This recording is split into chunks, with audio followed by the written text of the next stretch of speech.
斩杀线这个词啊火了，一夜之间啊从内网火到外网啊，大家都在热议啊。我们今天也凑个热闹，讲一讲斩杀线这个话题。事情的起因啊是 B 站上有一个 UP 主，他是一个在美国留学的中国留学生，在医学院里头啊，他的导师啊就给他安排了一个兼职工作啊，就是到那个街上去收那些无人认领的尸体，然后回来啊做一些科学研究啊，或者做成标本啊。就是想去美国当医生的人，老哥们，你先想一想，就是你能不能接受？老哥们，你们不会以为只有我在街头收尸体才会受到良心的拷问吧？不是的，你要应对的是活人。所以他常常能接触到美国社会比较阴暗的那一面，美国社会比较光鲜的那一面，大家都知道，马斯克啊、斯贝克 S 啊、特朗普啊，什么等等啊，让美国再次伟大，大家都非常熟悉。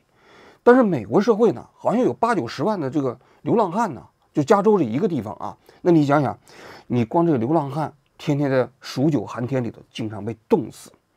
据他自己统计啊，说平均活的年限也就3-4年，就是你进入到流浪汉的行列里头啊，然后死了之后，常常尸体都没人认领。他们的于是把这些尸体收上来之后，做科学研究。有时候尸体可以卖钱，这个能卖多少钱？是这样，我们去收的话，看看这个流浪汉是怎么死的。如果是什么枪杀呀、淹死啊，或者是什么那种非正常死亡吧，啊，淹死的，就是什么噎死的，被人打死的啊，或者是掉哪摔死的，这种一般就是卖的一般啊，就是意外嘛。如果是那种极限剂量嘎巴的，就是自己用了某种私货狠活，然后一堆人一起在那嗨完之后他嘎巴，这种比较值钱。讲了很多令人触目惊心的事实，比如说这流浪汉死了之后啊，到第2天那寄生虫就在那尸体上怎么就寄生啊等等啊，看起来非常非常惨啊。今年万圣节这一天呢，他做了一个直播，这直播过程中他就讲了啊，他自己经历的一个身边的故事，比较悲惨。事情怎么回事呢？今天白天我其实啥也没干，就是跟红脖子老哥他儿子还有我教子一块去采买东西。买什么呢？买大量的糖啊，大量的小点心，大量的零食啊，这样美国孩子过来的时候呢，能领东西是吧 ？Trick or treat 嘛，就是敲你门是吧？问你不给糖就捣蛋是吧？然后你就给把糖就行了，这是正常流程。下着雨过程中间，慢慢就变成了冻雨，变成了冰雨。他还以为没有孩子来要糖呢啊，结果他那个邻居中间还是有孩子来敲门。是美国的孩子，最起码西雅图的孩子，今天要顶着这种雨出来领糖果。大家看一下，湿度99%，甚至就是90%几的湿度，10度左右的冰雨啊，是有局部洪水。敲门过程中间，孩子不想要糖，看见他桌子上买的汉堡，想吃汉堡。我就把我吃那个剩下的半瓦汉堡，就是先放到门口那个桌台上，然后我去搬那个南瓜桶搬过来，然后我发现这小孩一直盯着我看，我就一开始看什么呢？我后来发现他不是盯着我看，他是盯着汉堡看。我手里拿着汉堡的时候，他盯着我的手；我把汉堡扔到那个桌台上，他就盯着桌台。等我回来，我再拿起来汉堡，他又盯着我看。他本质上不是盯着我，他是饿了，他盯着汉堡。他最后就把那汉堡给那孩子了，那孩子狼吞虎咽就开始吃啊。紧接着他就意识到这些孩子啊，其实他真的是饿，一问真的是没饭吃，饿肚子啊。然后后来他就觉得，你看大过节的啊，这个不容易啊。等这仨孩子走了，我就在手机上下单，就是那种巨无霸套餐，30-40套吧。就是我意识到，就是可能会有很多孩子就是没饭吃，我就叫的加急，你们赶紧送。然后陆续又来了几波孩子，跟头一波都差不多，就是没饭吃，人家不想要糖，就盯着我的汉堡看，要不然就盯着我的薯条看。结果啊，不知道这个小区里的小朋友都怎么知道的啊，一传十，十传百，就纷纷到他们家里头来要汉堡。就是最难过的，你们知道是啥吗？就是有2个孩子。就是多大呢？这我印象最深的就是这俩孩子，我不知道是不是双胞胎，但是脸上画的是一样的妆啊。俩男孩，这俩小子就是一开始进来想直接敲门，然后这个个稍微高一点的这个孩子就哇一下，个稍微矮点那个孩子，就是这俩人脸上画着妆嘛，他俩是特意又跑到这个走廊过道外头，就是拿脸仰着天，让那个雨水落在自己的脸上，把自己脸上那个画的那个鬼怪的妆给融了，你懂吗？就是这样看不出来他们2个在哭，你知道吗？有的说自己吃，有的说他的哥哥上大学的也没有饭吃，也找他要啊。过一会儿咚咚咚又来敲门，问我，他说我爸爸也饿了，是吧？但是他们不好意思来要，能再给我一份吗？就有的小孩子是会替他们的父母来要一份，心里挺不是滋味的，但是你也不知道说什么好，你说什么好呢？就是，据他自己讲，他住的那个小区啊，还不是属于低收入的小区啊，属于美国非常标准的中产阶级啊。中产阶级的小区里头有这么多孩子没有饭吃，饿肚子，到他们家要汉堡，可把他吃惊坏了。他说：“你想想，这种普遍的贫困，那是完完全全超出他的想象的。”那紧接着后面的情节就更离奇了啊！什么人给我送餐呢？一个50多岁的黑人大妈。然后黑人大妈问我怎么点了这么多，我就说有好多孩子饿了，是吧？那个社区现在是你也知道是吧？就是食品券也不发了，孩子们就难过。今天又这么冷，然后这个黑人大妈就抱了我一下，说好孩子是吧？我说您这么晚了还出来送外卖，他说这是没办法是吧？啊，他说他要挣保释金，他儿子在监狱呢，挺他妈地狱的。说因为啥？说因为偷车，我是服的，你知道吧？妥妥的一副人间惨状啊！你想想，西雅图啊，一个中产阶级的社区里头，竟然沦落到这种地步。后来他就总结出一句话，说这个斩杀线。什么叫斩杀线？斩杀线这个词，据说最早啊是来源于游戏里面，游戏里头不嘎对方砍的过程中身上不就没血了吗？说这个血低于20%的时候啊，对方一个组合刀法上去，你就死了，你就没有办法跟对方对线了嘛。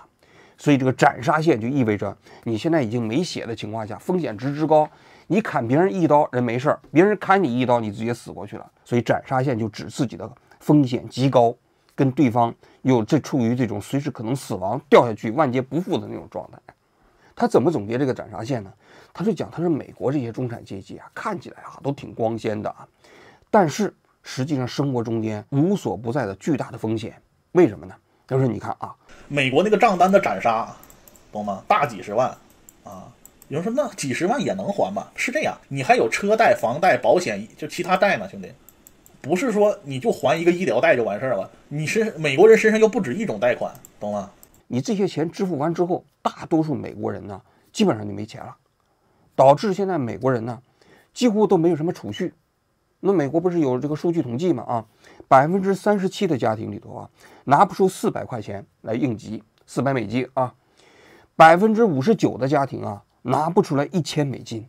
你想想，在这种情况下啊，一旦要是有点风险，不就惨了吗？他还讲了一个故事，说这美国有一个程序员，年收入45万美元，半年左右的时间，咣当就跌到了无家可归的，也就当流浪汉了。I'm a senior JavaScript software engineer. IT guy. Yeah.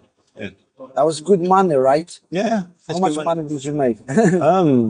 6 figures. Yeah. 6 figures. And now you're on the streets. I'm on the streets. Yeah. 他怎么当流浪汉的呢？那你想想啊，他一个月啊，他说固定的开支啊，就是1.65万美元，房贷1.2万美元，医疗保险3000美元，还有这个什么房子什么其他的钱啊，反正加起来是1.65万美元。你想，你45万美元，你交完税，剩下可能也就是30万美元。1.65万美元刚性支出都没了，最后呢就突然裁员，裁员之后呢，那他这个人又去看病，看病呢打了一个救护车，最后呢导致了一个6万的天价账单。这个6万的天价账单啊，人家的保险公司只能支付1.2万，剩下4.8万还不起了，还不起了，房子被拿走，房子被拿走之后，然后呢你就没有办法拿这个什么社会保险、那个信用什么之类的啊，再找不着工作了，形成恶性循环，最后掉到了流浪汉的行业里，就是半年左右的时间。Easily, really. Basically living in a tent at the moment, so actually I put it up every day and take it down because people either destroy it or the council kind of moves it. Yeah, or I sleep in doorways sometimes. It depends. Yeah, so that's just the situation, and I beg for money. 然后最后更惨的时候，大家都知道加州今年发大水啊，他住的那个下水道里头，大水一来把这个人冲走了，就死了。你瞧瞧，人间地狱呀！就是他的这个直播啊，我看有些人也提出一些质疑，我自己都有一些质疑。你就比如说西雅图一个中产阶级社区里头有这么多孩子饿肚子没有汉堡吃，是吧？这个汉堡是因为穷没有汉堡吃。那我们都知道啊，其实美国这个社会啊，它是社会兜底机制还算是比较完善的。就是说，你再调到社会的底层，一般来说不至于没有饭吃，有免费的食品银行，有各种宗教慈善组织给你发吃的。那你这些孩子到他们家去要汉堡，我们也不知道是真是假。但是你要说这么大规模的这些孩子到他们家去要饭吃，都是因为穷，都是因为没有饭吃，买不起，这其实是令人存疑的。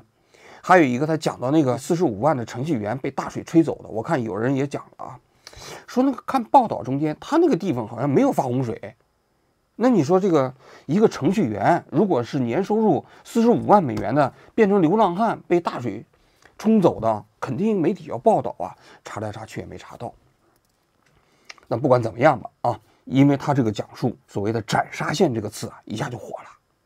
我看国内的很多博主就在那讲，你看看，他说你看那个当年那个卖火柴的小女孩，大家还记得吧？他说那个小女孩还不是最惨的，如果她死在今天的美国她死完之后，那个骨头还得被这个劳 A 他们给运走之后，还得去转卖去，还得搞科学研究去。这就要说到我们这个行业，一些血丁人和剧痛小子还有领股工匠开盘是很正常的，兄弟们或者把他们从外到访到治疗结束的幸运儿开盘设赌局，肯定或者用某种做纪念品的方式把他们的病患的疾病诊愈记录挂裱起来，肯定的，就像中过彩票把彩票号裱起来一样。有的话我只能说一句我操。美国政府才是把这些老百姓都当作人矿。然后呢，我看那中国那学者不叫沈毅吗？就讲了，他说你知道为什么美国有这个斩杀线吗？斩杀线其实就是美国的一个组成部分。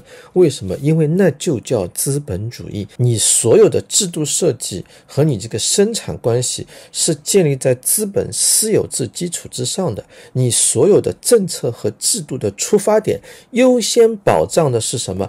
保障资本的完整性。所以斩杀线的内生逻辑就在这儿。房贷你一断供，马上给你赶走，保证你不会损失银行的这钱。车贷你不行，马上把你车给你拍卖了，然后保证这个车贷公司的利益保险公司的利益它是反周期的。什么叫反周期？就是当你出现了一次财政状况被击穿的现象之后，你周边的那套机制立刻被触发。而这套机制设计的时候，它的设计目的是什么？是避免资本的损失，是把资本可能的损失降到最低。总而言之，不会以人为本，以人为本，只有中国这种社会主义国家才会非常惊讶并且理直气壮地去跟美国人讲，你政府不应该是以人为本去拯救人了吗？是吧？结果网上很多人就开始讲了，他说美国有斩杀线，中国有保命线。中国底层有精准扶贫，然后呢，中国农村人的宅基地不允许买卖，这成为了社会兜底。你在城里失业了，你回到农村去，然后呢，你还有地种然后你还有房子住你不至于流离失所呀。你瞧瞧，中国这个制度跟美国比起来有这么厚的海绵垫，所以中国就没有斩杀线，美国就有斩杀线我的房终于断供了，房子也要被查封了。我是19年买的房子，当时首付付了42万，然后每个月要还6000多块钱。去年夏天的生意不好，资金链断了，法院又给我起诉了。现在不光房子被查封了，银行卡都给我冻结了。现在就是微信、支付宝里拿10几块钱也不放过，最后还欠了10几万的额外的费用。哎呀，我看完这个新闻之后，我就挺感慨的你说这网上论述这么多之后我就有个疑问嘛。你说现在那么多中国人都往美国去走线，往美国人去偷渡，对不对？那偷渡到美国这些中国人他们都是属于美国斩杀线以下的那批群体。到了美国之后什么都没有嘛，对不对？一穷二白然后大部分人经过10年、20年的奋斗，都能奋斗到相当不错的这种生活状态当然，像丁胖子的呢也比较少丁胖子讲师天天在这讲，要了饭了，兄弟们，这个披萨兄弟们，怎么讲呢？还是蛮新鲜的然后也是温热的，但是呢，这个披萨它比较厚，看到没有它这个面的地方比较多所以说我就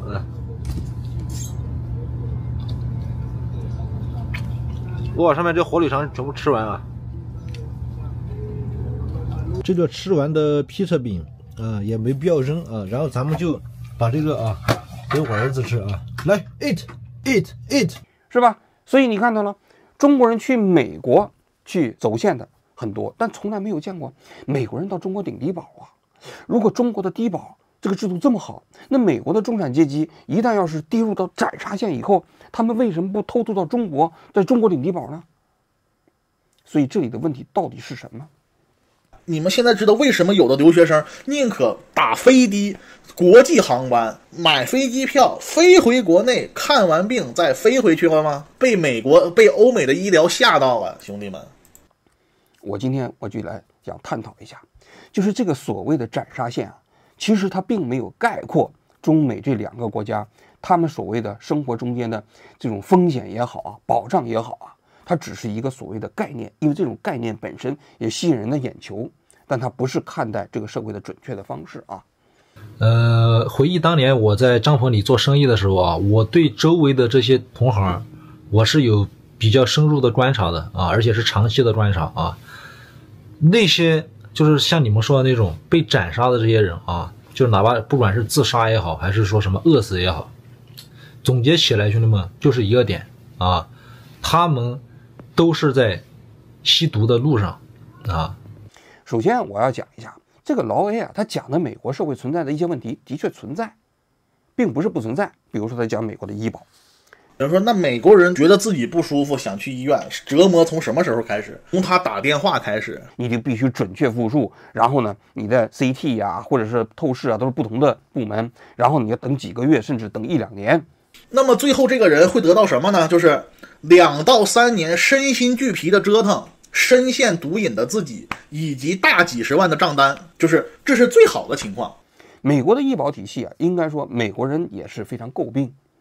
你从宏观数据上来讲美国大概花了 GDP 的17%投入到医疗行业，但是美国呢，大家都知道看病非常贵，8个牙如果没有保险好几千美金呢，折合人民币好几万呢，那确确实实我们中国人不能理解而且美国这个保险费用非常贵但它实际上还非常低效，而且呢你万一没有保险呢，你确确实实有可能因病返贫，这个很可怕，就是尤其是中产阶级底层的拿白卡无所谓另外一个它的保险体系也非常复杂，它不是国家统一保险，你加入什么保险你可以享受到什么看病的报销比例是多少，非常非常复杂，它不是统一的。你像我们在日本的话就一个保险体系，你不管你是国民保险还是后生保险，你到了医保这个体系下都一样，大家所享受的医保福利都是一样的，你个人承担30%，保险公司给你承担70%，上至首相下至贩夫走卒，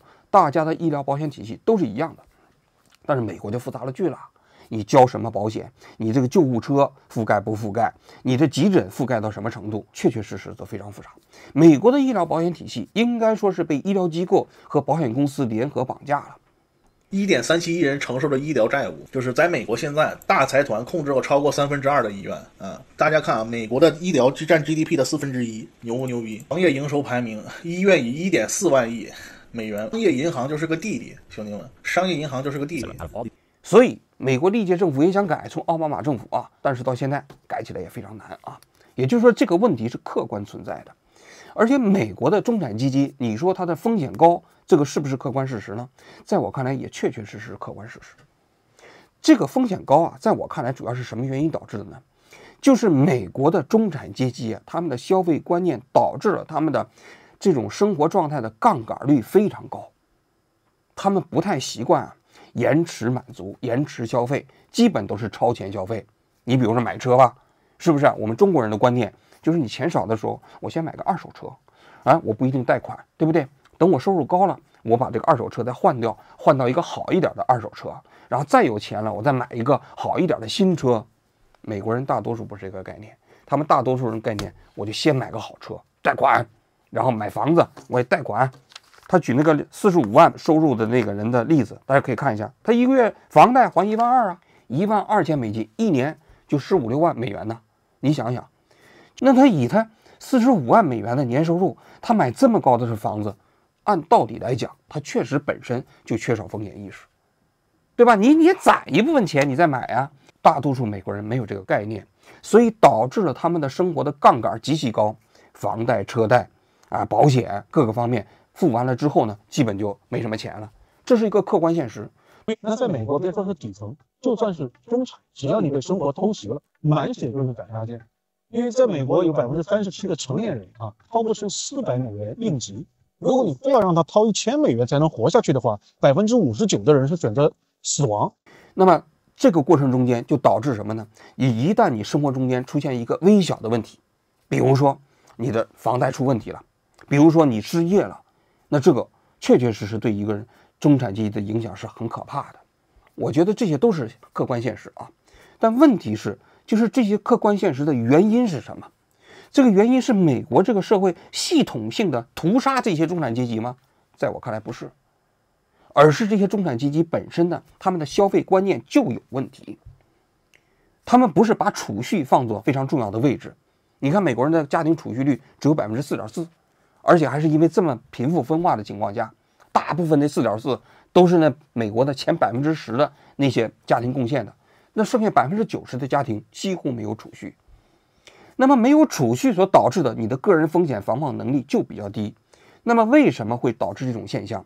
一个很重要的原因，是因为美国这几十年来说，经济发展比较繁荣，它好日子过得就比较多，人家被训练的缺少风险意识了。这个人的储蓄观念呢，其实也不是天生的。你比如日本这个国家，过去它的储蓄率也很高啊，家庭储蓄率也在20%以上啊。但是经过这几十年的好日子训练之后，现在日本的家庭储蓄率大概只降到1点几、2点几了，非常非常低了。为什么？当然也跟日本这些年的经济停滞有关啊。但更重要的原因就是好日子过久了之后，人就不太愿意其实去储蓄了。你包括今天中国，我们这一代人都是习惯储蓄的，但是你看下一代，现在的20岁的年轻人也都动不动去贷网贷去提前消费啊。所以人的消费观念、储蓄观念啊，是你现在所处的时代训练出来的。美国人就被训练出来了，寅吃卯粮，挣一个花两个，个个都是月光族嘛。但是他们觉得只要经济繁荣发展，我的收入预期不会出现问题就没事儿。但是这种情况一旦赶到疫情，或者赶到失业，或者赶到生活中间出现一个意外，往往这个时候就风险就出现了。但你说这个风险出现了之后，美国这些人是不是就万劫不复了？那我认为也不是。你比如说美国社会里头啊，失业救济金一个人可以领1年多的时间，当然你要接受培训啊，你要去找工作啊。另外，你其实就是没钱支付房租了，房东也不是轻易就能把你赶走的，一般来说至少也有半年的缓冲期。还有，你就比如说你真的要是走投无路了，你还可以申请一些这个补助。这个在美国的社会体系里头都是客观存在的，也就是说，你真遇到这些问题，都是有一整套社会救济体系的，并不像老 A 所说的那样啊，就是美国这社会里头啊，你真的出现一点风险，打一次救护车，得一次感冒，这个整个人生就崩塌了。我觉得这个是绝对是夸张的。那反过头来，我们再说说中国，中国就真的没有斩杀线吗？中国就真的就只有保命线吗？上海的房子面临断供，因为我和我老公今年双双失业，我居然一点都不难过，因为我早就不想在上海待了。我们这一代人20年打工，30年还贷，剩下的几年在医院，这样的一生几乎能一眼望到头，真的累了。没地方住了，我摊牌了，房贷我还不上了，房子也被法院查封了，不仅首付没了，这几年的按揭也没了，还倒欠银行30几万。我爸爸只是暂时没有钱还，为什么不让我回家？他很辛苦，一直努力赚钱。那我也不这么认为。大家还记得当年这个护春风做那个视频吧？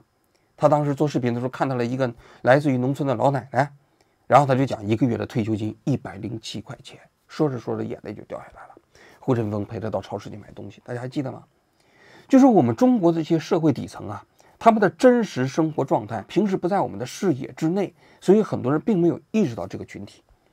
我们应该讲，中国人的所谓的风险防范机制啊，基本上它是以自我为核心，就首先自己要储蓄啊，要攒钱啊，我攒够足够的钱。其次，第二层呢是家族为纽带，就是说我真遇到困难了，这个自己的家庭、父母啊、兄弟姐妹啊会倾力帮助你。这一点在美国是没有的。第三层才是来自于社会的知识体系。但是其实中国的社会知识体系真的就跟美国比起来更完善吗？在我看来完全不是。但为什么会出现大家都觉得中国好像是没有美国那种急剧悬崖式的跌落呢？是因为中国的储蓄率很高，中国的家庭储蓄率长期维持在20%以上。你说中国拿不出$400的家庭真的非常少，就包括那些领低保的人，我估计他家里都能拿出$400。这就是长期的苦日子训练出来的。我们中国人有比较高的风险防范意识啊，那风险防范意识靠不住啊，国家那只能靠自己啊，所以得攒钱啊，对吧？这是一点。另外一点就是中国很多所谓的低收入群体，他们呢这种所谓的生存预期跟自己跌落的那个之间的差值是比较低的。什么叫风险？风险就是你的预期跟你的现实之间嘛产生的差值，这不是风险吗？对吧？你原先一直过着大 house 开车养2头狗，然后呢花天酒地的生活，突然失业之后要拍卖房子，这可不就是这种断崖式的下跌吗？但是你要知道，在中国啊，很多低收入群体，包括那6亿每个月收入不做1000块钱的，包括那天每天奔波在路上12个小时去送外卖的这批人，这灵活就业的人在中国已经有1.2亿了啊！他们呢可能连社会保险都没有，但是他们的所谓的社会预期低，他知道这个国家不会管他，也根本不管他，所以他要靠自己自救啊！所以每天要在路上抢红绿灯，然后去送外卖，一个外卖挣3块挣5块啊！在这个低成本的生活条件下，他们呢实际上由于预期较低，所以呢这种所谓的反差也较低，给人感觉并没有断崖式的下跌。那你说它这个过程中间有没有断崖式下跌？同样有啊！我给大家讲几个例子。大家还记得去年9月30号在上海发生的松江的那个沃尔玛的杀人事件吗？当时我们做的节目，对吧？这个人呢，他当时啊是在东莞打工，是一个农二代，从农村家庭走出来的啊。2012年的时候，认识一个姓陈的老板，给他打工，欠了他3-4万块钱。2012年呢，到2024年10几年没还。他在东莞打工，后来就失业了。失业了之后回家回不去了，因为这些农二代啊，实际上是在城里长大的。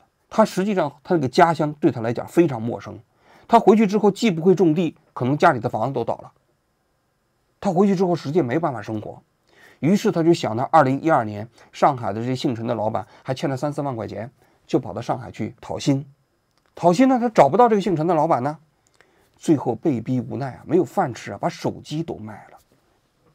大家可以想象一下，在中国没有手机意味着什么？没有手机在现在几乎寸步难行啊，因为中国大部分很多地方都没有现金支付了。那么他最后把手机卖掉之后，换了最后几顿饭，然后在抖音上买了2把刀，最后跑到那个沃尔玛去杀人，最后杀死了3个人，受伤的好像9个还是15个。我当时做那期节目的时候，我就曾经讲过，就这个人当时他实际上是被社会一下子从正常的体系中间游离出来了，甩出来了，也就是说被斩杀线斩下来了。资本的这种运行模式的就是什么？就是大家看到过的电诈集团。斩杀线以下的人在电诈集团就是什么？那些拒绝去搞电诈的、出逃的、没有能力去搞电诈的，他们就被处置掉了。而且他们处置的方式一定是在此过程中把他们身上蕴含的最后一丝价值都要榨取完毕。这就是一种更加赤裸裸的形态表现出来的资本主义。有人帮他吗？没有啊。有失业救济金吗？没见到吧。别说失业救济金了，他到上海去没有饭吃，他有免费的食品银行能够让他吃上饭吗？他有免费的可以提供住宿的地方让他不露宿街头吗？没有啊。所以他最后他把这个东西由对陈老板的恨迁怒于整个社会。他觉得这个社会中间所有过着正常生活的人都是他的敌人，于是他提了一把刀到那个松江的沃尔玛那个地方大开杀戒。只有我们这样的社会主义国家我们这边教育出来的人才会非常惊讶，并且理直气壮的去跟美国人讲，你政府不应该是以人为本去拯救人了吗？我怎么没见到他这个过程中有保命线呢？我怎么没见到他被斩杀线斩下来之后，他有各种各样的精准帮扶呢？说中国有各种各样的保命线的人，在我看来，他们都完全忽视了这个群体的存在。说到底啊，实际上讲保命线也好，这个斩杀线也好啊，它只是中美这两个国家非常特定的群体，就是中产阶级。中国的中产阶级在嘲笑美国的中产阶级。客观来讲啊，美国这个社会啊，中产阶级过得确实比较辛苦。